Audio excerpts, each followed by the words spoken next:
Tribun Newsmaker.com. EKS anggota trio Macan, Cha-Cha Sherly yang mengalami kecelakaan di tol meninggal dunia.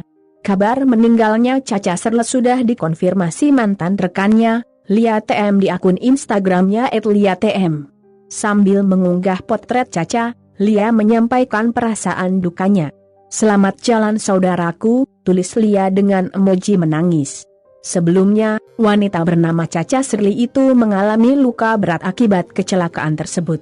Bahkan, ia sampai harus dirawat di ICU. Manajer pun mengungkap kondisi terbarunya. EKS personel trio Macan, Cha-Cha Sherly, masih menjalani perawatan intensif di ruang ICU RSUD Ungaran, Kabupaten Semarang, Jawa Tengah, Selasa, 5 Januari 2021. Hal tersebut diungkapkan sang manajer, Oki. "Ia masih di ICU," ungkap Oki saat dihubungi tribunnews.com, Selasa pagi.